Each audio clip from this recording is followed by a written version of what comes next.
Border Patrol trying to do its job, trying to make sure that people are taken care of after a long, hard journey through Mexico, making sure they do have potable water, including having water containers right outside the very cells where we were told that they didn't have water to drink, having the toothpaste, the food, the diapers, the things that are necessary to take care of people after a long, hard journey, while this body has failed to secure the border and created the very magnet that is causing these migrants to come through and be abused by cartels, while this body cowardly sits in the corner doing nothing about it.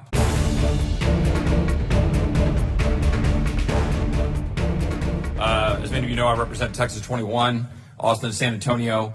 The southwest edge of Texas 21 is about 95 miles from the border of Mexico. I've toured facilities multiple times in my career as a lawyer for the Senate Judiciary Committee, as a federal prosecutor, as a staffer for Governor Perry, as the first assistant attorney general, and now as a congressman. I've been to the border multiple times, and it didn't just come recently putting on a show in front of fences for the media. It's come over a career of trying to figure out how to secure the border and do our job. My chief of staff went to the border this last Saturday down to Clint to go to the facility after hearing all the horror stories.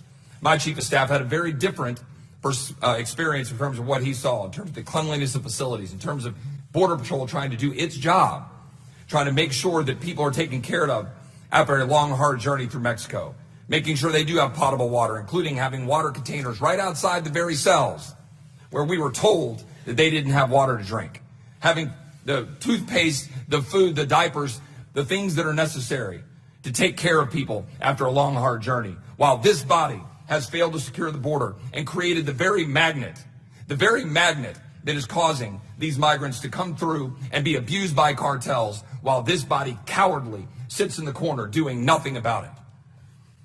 The untold stories that are going on by cartels.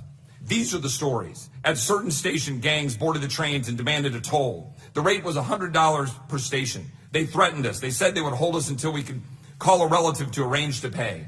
If you couldn't pay, they would throw you off the roof. Johnny was separated from his family on the train, and it's unclear what happened to his wife and children. Just 2 weeks ago, a 19-year-old woman fell from one of these trains in Tacotapa, Mexico, killing her. The train stopped near the Tabasco state town, and the woman hopped off to buy some cheese-stuffed rolls. And when the train crowded with migrants began to move again, she hustled to climb her back aboard.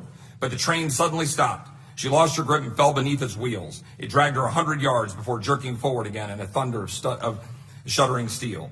Coyotes take advantage of our system, leading women and children to the border, while along the journey, 1 in 3 women are sexually assaulted. This is the reality of what's happening between the Northern Triangle and Texas. This is what is happening because we refuse to do our job. What about Border Patrol?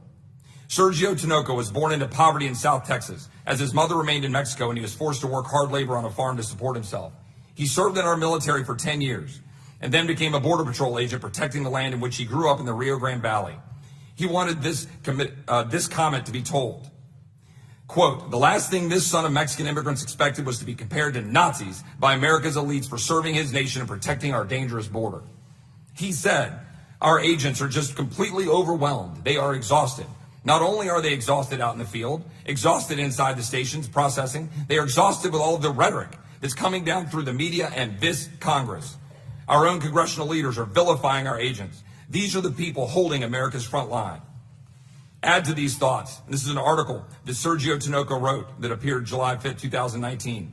Add to these thoughts an exhausting 10-hour shift of seeing hundreds of illegal immigrants at the facility you work in and out in the field at temperatures over 100 degrees. Add a countless amount of mothers and fathers telling the agent that their child is sick and needs attention. Add being in a facility that can only hold 300 detainees, but is currently holding 1,200, all waiting to be processed and released because of the immigration loopholes that brought them here in the first place. More so, add having just rescued a mother and child from drowning in the Rio Grande, caring for an infant after being stung by a swarm of bees in the high brush at the area where they entered the country illegally. Add the memory of finding a decomposing dead individual who was left behind by the ruthless smuggler because of an injury or exhaustion.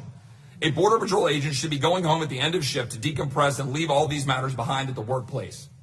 Those things will be waiting for the agent again tomorrow. There will be another daring rescue, another small caravan of over 1,000 individuals to deal with and try to fit into an already overcrowded facility. There will be another set of individuals or kids requiring medical attention, which the agents will tend to.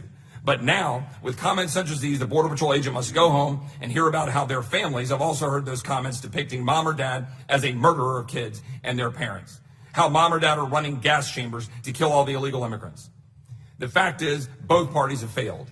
The GOP all too often want to stand at the Rio Grande with a no trespassing sign while winking at immigrants and with a help wanted sign in the other.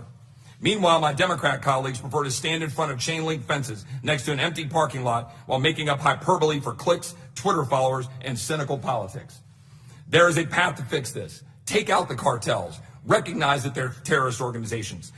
Fix our asylum laws to be welcoming but not tragically abused by cartels. End catch and release and give ICE the resources to do their jobs. President Obama sent up a bill for $760 million for ICE. Why were we not funding ICE so that we have a place to be able to put people when they come through Border Patrol? It is time for action. This Texan is not going to sit by and watch his state and Texas communities get overrun and abused because the cowards of the swamp sit idly by and cynically fail to do their job.